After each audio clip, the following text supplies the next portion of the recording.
Hello, what's going on, Facebook peeps? I have an incredible question that just got asked in my group, and I couldn't share it. I couldn't hold back from sharing it. I'm just putting on my things and getting all set up. What's up? My name is Dr.Nima Rahmany, and I am a chiropractor transitioned into a mental optimization coach, helping stressed, depressed, and anxious patients, not really patients, clients, professionals who are struggling with the stress of expansion. What I do is I help them transform and have their best year ever. So we're going to be talking a little bit about toxic people, avoiding toxic people. I had a question in my group regarding this exact question. Regarding, I've cut people out of my life who are toxic, and I know the advantages. Hey Karen, I know the advantages. So are there any disadvantages of doing that? And so this is a very, very good question. And so I get this quite a bit. Almost every single client that begins in my Powerfully Aligned mastermind group who is stuck, depressed, anxious about something, whose life isn't working, or perhaps their health isn't working, they will have a story like this with somebody in their lives that they have a broken down integrity with. And what ends up happening as a result is they cut them out of their lives and they say, yes, I'm free. This is it. I feel empowered. I've now put my foot down and I've cut out this toxic person out of my life. And so there's usually a story that goes on like this. And so what I'm going to do is going to challenge you. It might offend you, and that's okay. Just pay attention to how what I'm saying relates to you and how it triggers you. Hey, Jonas, what's up, brother?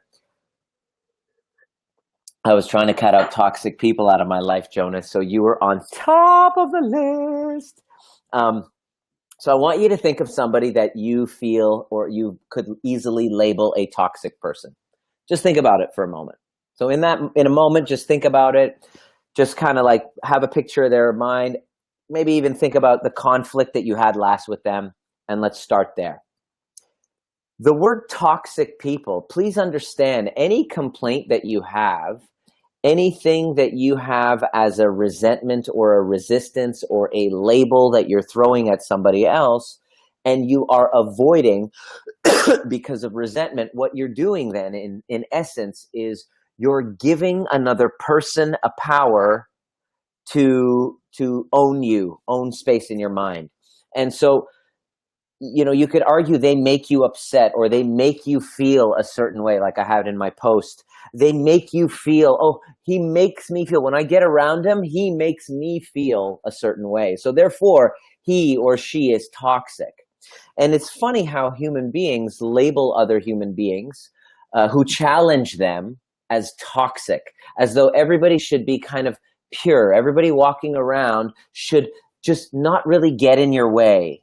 And they shouldn't really, challenge you, because if they do, then it's them that's toxic. And I'm going to invite you to understand that blame game that you're having, the power that you're giving to somebody else to make you feel a certain way, is you completely weak and disempowered version of yourself. So you might say, what about abuse situations? What if they're really mean and no matter how much I try, I'm trying to be nice and then they are continually toxic? Please understand there might be a blind spot there. Humble yourself for a moment. Get yourself off of that perch, because for the longest time, I would label people in my family that way. And I basically would go over to family's place and there would be arguments. And so I could easily turn around and label them toxic. But guess what happens? I given away my power. Until I sat down and actually did the work on it, I realized that when I see somebody a certain way, and when I hold space and I see them a certain way, I'm going to gather evidence. What's up, Tom, from the UK? I'm going to gather evidence to actually support the belief that they're toxic. So what happens is you have like not the opposite of rose-colored glasses. We'll call it blue-colored glasses. I don't know what you would call it. But you basically look at that person with a certain lens, and you are going to start to cherry pick their behavior as evidence that, oh, look, they're toxic. Because the clients that I've worked with, and when I did the work on it, all of a sudden those family members weren't toxic. I started seeing support where I didn't see it before because I was too busy labeling them as toxic. What if you saw other human beings like yourself as a person with a set of values, with a set of priorities, with a set of fears and anxieties just like you have? And maybe your presence as a blind spot, because you're such a wonderful human being, there's no way that you could ever do something malicious, right? What if you unconsciously triggered them and it caused them to respond from their feelings of inadequacy at you because they're so threatened by who you're being? I'm just giving you another way to look at it. Why? Because you calling other people disempowering is so fucking weak on you. It's the lowest, most victim version of yourself. It's not the most powerful version of you. Because the most powerful version of you will understand that who you are being permeates the ethers. People can feel and sense. Dogs can feel who you're being.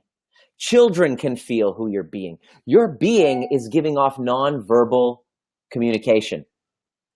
The state of who you're being, the state of who I'm being right now in this call, hey Kara, in this Facebook Live post, excuse me. In this Facebook Live post, who I am being at this moment comes right through. You will be able to, you're not an idiot. You're not a fucking idiot. You can spot if I'm bullshitting you. I mean, I'll look at old posts of mine and I could spot my own bullshit because of who I was being. See, who you're being is a moment-to-moment choice. And in that moment when they are abusive, or whatever labels that you want to throw at them, that moment that they're abusive, or that moment where they're being toxic, with whatever label that you want to give them when they're confronting and triggering you, you might be triggering them. Are they not entitled to having their own dark shadow, dark passenger? Hell yes. Chances are you, in your complete unconsciousness, have no fucking clue that you're triggering them. And then you label them toxic. Guess what? Someone's labeling you toxic. Guaranteed. Are you toxic? You walking around going, holy shit, I'm toxic? Well, yeah, I'm a toxic motherfucker at times too. You don't want to be around me when I get triggered because I'm not fun. So then am I toxic? Yeah, I'm not a homogeneous label. I am responding the very best I can in that moment, the most intelligent way possible to my environment. And somebody is going to look at me and go, wow, that guy's triggered. Another one's going to go, oh my God, abusive, abusive. It depends. Who you are, who you're being will dictate how you view things. And when you're calling people toxic and labeling other people consistently, I was in an abusive relationship for 30 years, and then you think that deserves some sort of a praise or that's some sort of a sympathy. Not for me. You know, it's like the oppressed and the oppressor are a perfect, dynamic, energetic match for one another. Perfect. It doesn't happen to me. Like, I don't get bullied anymore. Why? Where have all the bullies gone when I was bullied as a kid? Where did they go? Did they leave the planet? They got in a rocket ship and left? No. I changed who I'm being. So I choose to not live in a space, in a state where I'm trying to avoid people because they're toxic. Because guess what? I just gave up my power to those people. And that's not the highest version of me. I'd rather look at them as people who are giving me feedback. And that's what people are doing. People are giving you feedback at every moment, whether you're supporting their values or you're challenging their values. And if they're toxic to you, it's not because they're toxic, it's because you haven't quite figured out how to communicate in their values to get what you want from them. Because you can, if you wise the fuck up and stop being a fucking victim. Sorry, I'm being a bully right now. I'm toxic. If you, I get really passionate about this subject because the reason why I'm saying it is the impact of these labels is devastating on your life. The impact of these labels is you're avoiding certain situations, giving power to other people, playing the victim role. And then because you play the victim role, everywhere you go in this planet, you're going to get triggered. You're going to find evidence everywhere, whether it's the government or your boss or your whatever, or me. I can't stop being a dick. It's who I am. Hey, Dida. So when you really get that nobody is toxic, everybody is a human being with a set of values, and they are doing the best they can at the time they're given, and you, your existence, who you're being, and that moment is actually there giving you feedback that you are threatening them. You're in the way. You probably, in their eyes, are being toxic because you're challenging or confronting them.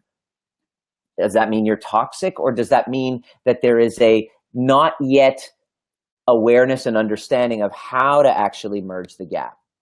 Now, am I saying that you should be with people all the time? What up, Georgie? Am I saying that you should be with everyone at all the times? No, I'm not saying that, because my parents trigger the fuck out of me at times, and I know I trigger the fuck out of them. Just the way it goes. And when we go over there, depending on who I'm being, they all of a sudden magically change. In other words, I have the ability to be the cause in the matter of their toxicity or their absolute love and gratitude towards me. I have the ability to change their being because of who I'm being.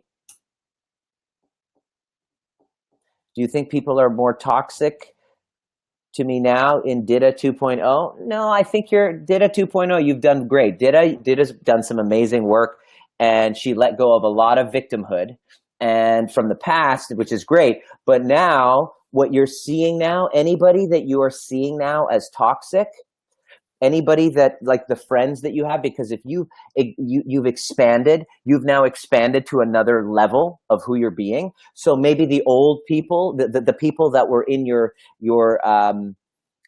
social circle before that aren't congruent with the highest version of you might kind of, it might not be congruent now. They might not be relevant to the vision and the goals that you have now because you've transformed, but that's actually what happens sometimes. It doesn't mean they're toxic. It doesn't mean they're toxic. I'd rather you change the belief. I'd rather you change the belief of this person isn't toxic, that they just are, they have different values. That their values are not congruent with me attaining mine at this time. It doesn't mean that you should always be around those people. So what I do when I get triggered is, yeah, it's wise. When you're triggered, separate, damn right. So you can sit down and really figure out what in you is allowing another person to have power over you, to have the reaction and lose your cool and lose your shit. I'm going to provide an answer, by the way, in just a minute. So if you stick around, you're going to figure it out. So I pull away and then I sit down, I'm cool off, I do my, do my morning rituals, get back into meditation. I'll do an overview on it, or I'll call my coach or I'll talk to Amanda about it, and it'll be like, okay, it's wise for you, okay? What if your family is toxic like your only mother? Okay, we'll deal with that question. So what I do is I like to own up to the responsibility in what created the conflict. See, the way that I look at it is I'm the cause of it. You know what I mean? I'm the opposite of the victim role. I'm like, no, I just did that. What did I do to create that? Because once you've done the work enough, and once you have a really good coach that's going to hold you to the highest version of you, then what happens is after you have, a confrontation, you look back and you step back, and the old me would have gone, well, that person's a jerk. This is why they were wrong. So I would want to look good and be right. The newer version of me isn't really concerned with, the looking good and being right, but actually to get to the truth, to peel back the lies. Where was I lying? And usually I can scale it back to an inauthenticity where I wasn't being myself. I wasn't being real. Where if you look back, their toxicity is only probably in response to your inauthenticity, to you pretending or you expecting approval. Here's the key. At the end of the day, the conflict comes because you're trying to win the war of approval. How do I know? I've done it a million times. This is basically how it now works. So much so, it's so prevalent in society, in day to day, in every day, in my clients' lives, in our lives, that it's so prevalent that you can't go a day, a week. You can't have an interaction. You can't have a conflict without looking back and knowing that there's some sort of a lie, some sort of I should have your approval. I can't love myself if you don't agree with me. Yeah, unrealistic expectations. So if you call your mother toxic, Charles, then chances are, and by that, you're probably talking about if they're, substance abuse, they're not taking care of themselves. Listen, stop labeling people as toxic and realize that everybody is responding as best they can to their environment. Not everyone values personal growth and health, and everybody, chances are those people who you're labeling, everybody at their core, nobody's toxic at their core. Everybody is actually, unconditional state of love and gratitude in our hearts, in our core. But what stops us from being there is pain, is wounds, is victimhood. So they are responding to their wounds in those moments, which are causing them to be in an uninspired state. And then you're sitting here judging them, and you think that that's actually going to help matters. And the way that you help matters is you take it on. You become the cause in the matter of the union. That's basically what the difficult work is when I see my clients, is restoring integrity with a broken down relationship. If it's broken down and you are avoiding it and you think, oh, way to go, here's what's going on. The problem is you have now given away your power. You don't have freedom because you're avoiding. You can't really fully express yourself because of what are they going to think. It's you think you have your power by doing it, and I see it. I see my clients, they'll say, yeah, I got rid of my mother. She's out of my life and I'm just so much better without her. And then I'm like, yeah, right. You're so full of shit. There's no way that you actually feel good about cutting out people from your life, that you could actually, if you got over your fucking story, could be the cause in the matter of actually helping them. If you stop making it about you. And so it's really a powerful shift in expectation, but it's not for everyone. Most of you listening, sorry to say, are going to hold on to your story because looking good, being right, avoiding being dominated. This is all, by the way, Werner Erhard's work. We need them in our lives as they are. Let me know your thoughts on narcissism. Yes, absolutely. I know it quite well. I'm quite a narcissist myself. So in my, we all have, a duality. The narcissist that you're labeling, think of Karen, think of the person who you think of as a narcissist. I guarantee you, they also have incredibly altruistic behaviors. Yeah, so personalities, okay, like I said, the labels are all created by the medical system so that they can justify keeping you stuck on a pill. So, diagnosis, I know there are spectrums and all that. We're not getting into the labels. I'm not diagnosing and treating things. I'm just talking about, hey, Karen, I'm actually talking about, how shit gets messed up within relationships. So, yeah. Stacy, if you try to cut people out, guess what? You're like, I'm going to cut this person out of my life. Guess what's going to happen? The next friend that you let into your life or the next place that you work in, they keep showing up. They keep showing up. The same person with a different haircut shows up. You're like, oh my God. So there's a reason why we are attracting this kind of person.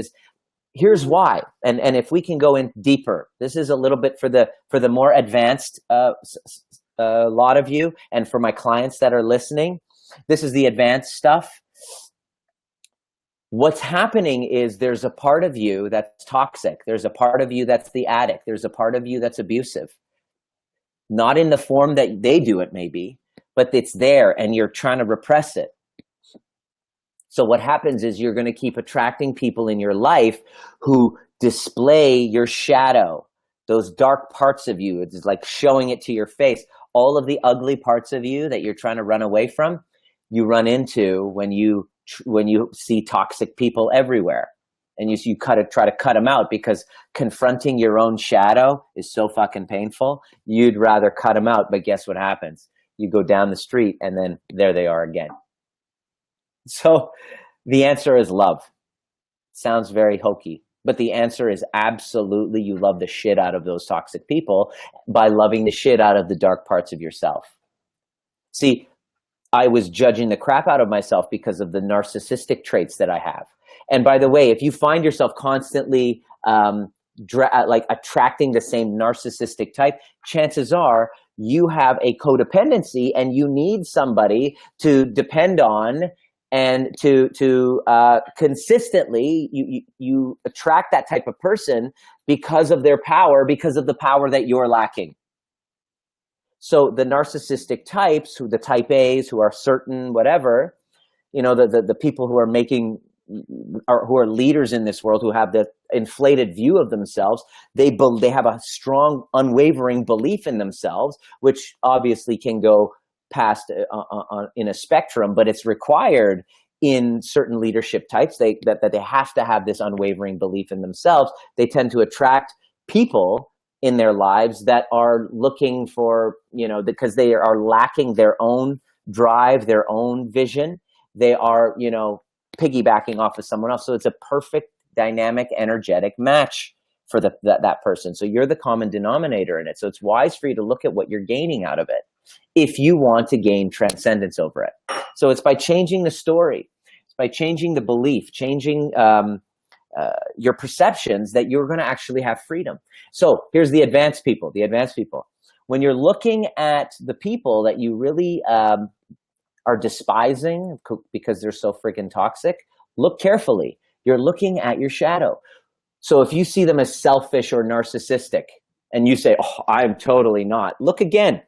Look again at every different area of your life. You might not be narcissistic with your time, but you might be narcissistic with a certain part of your life, a certain area of your life that you are just completely all about yourself. You cut them out of your personal life, and then the same shitheads show up at your work, different haircut, bam. Yeah, it's true. 100% true. Yeah. So what's the answer? What is the answer? What do we do? Well, just realize, what is it that you are getting out of your complaint about them? Okay, there's maybe 4 things based on Werner Erhard's work. Number 1, you are possibly getting something huge out of it.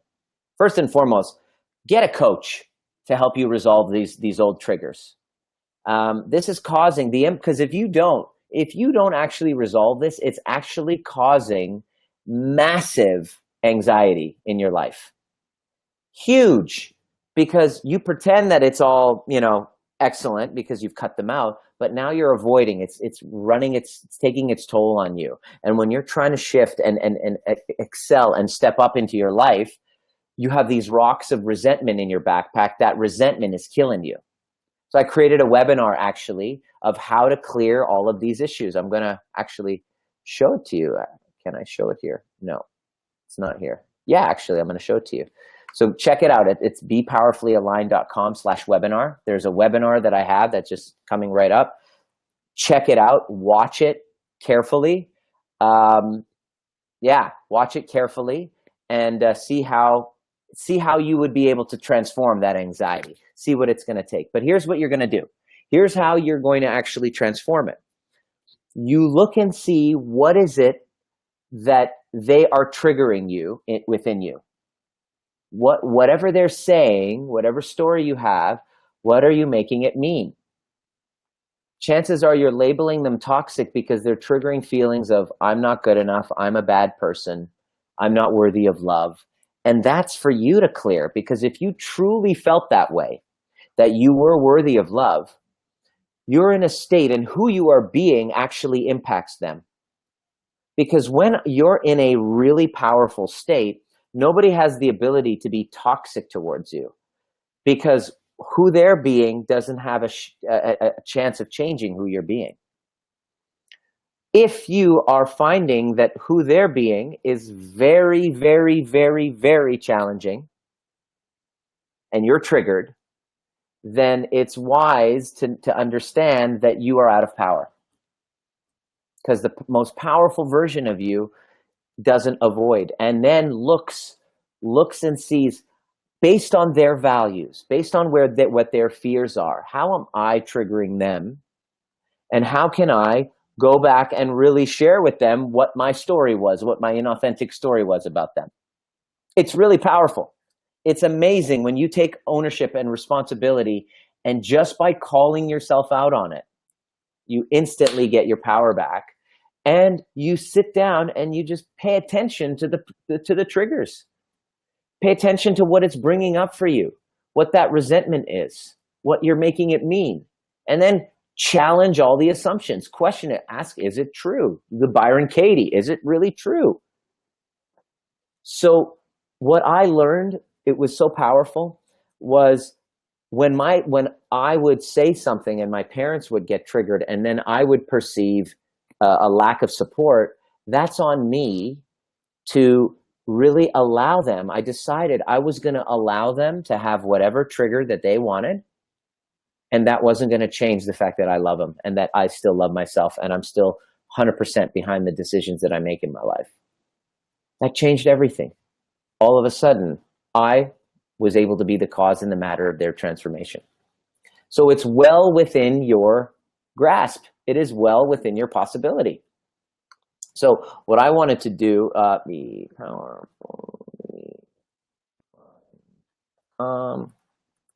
If you have any questions and you really are holding on to this toxic story from your past, and you're finding that it is getting in the way and it's causing you brain noise, and you are actually sitting there and you're noticing your blood pressure is off, whether this is a sister, I mean, it's a family feud thing, whether it is a person in your family 10, 20 years ago you haven't spoken to because you've cut them off, that they're toxic, consider that that is actually destroying your life.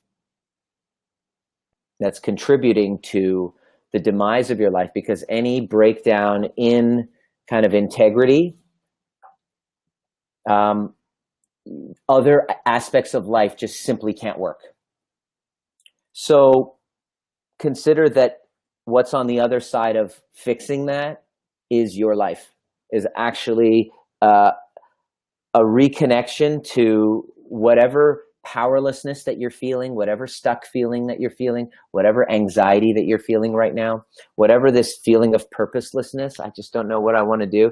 Consider that it's because you're holding on to a victim story from somebody that you've labeled toxic. Guaranteed, actually. 100% of clients that I work with who are feeling stuck and anxious, and they really want to finally step up and have their best year ever. Hey, Brian.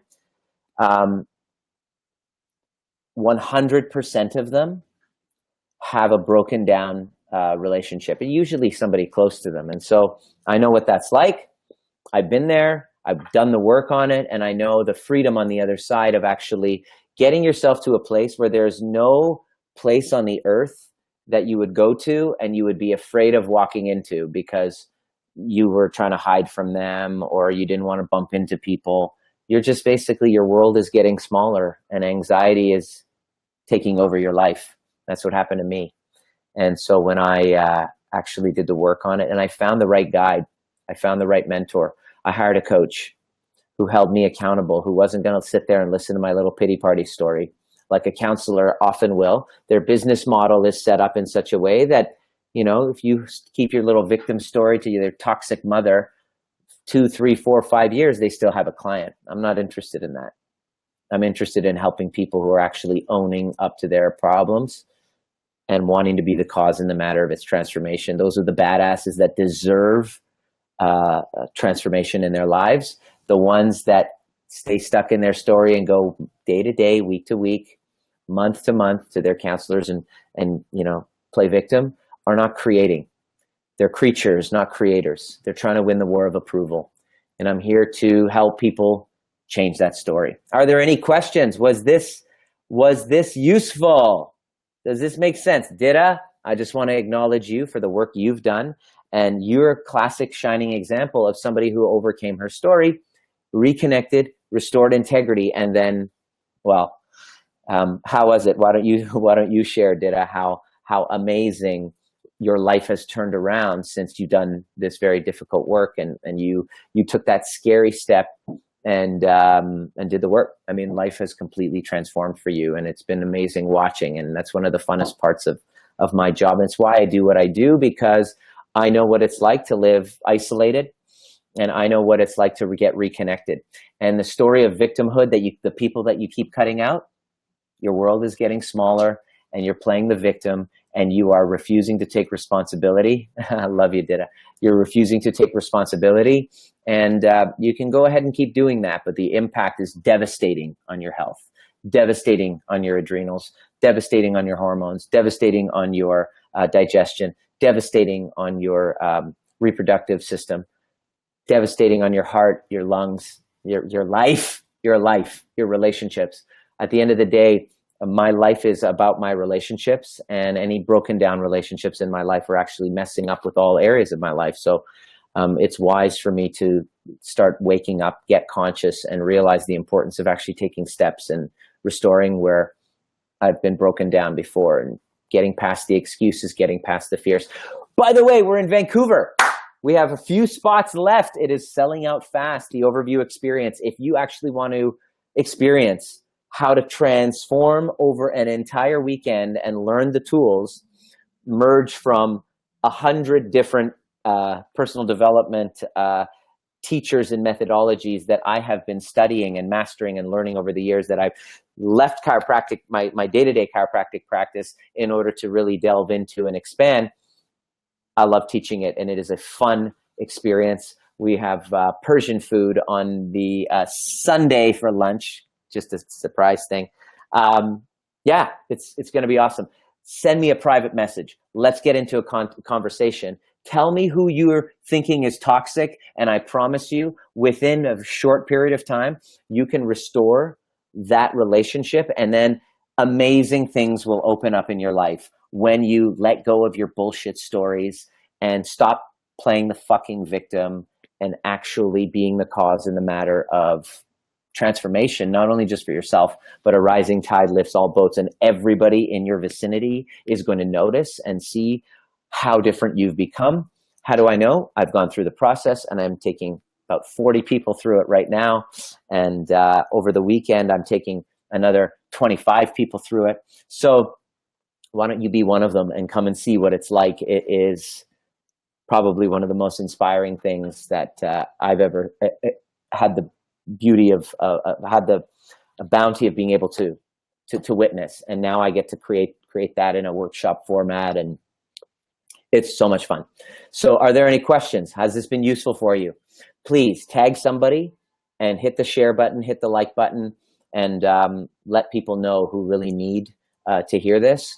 And please reach out if you have any questions. I'm here for you, and I'd love to be of service. God bless you, and I'll see you at the next perfect time.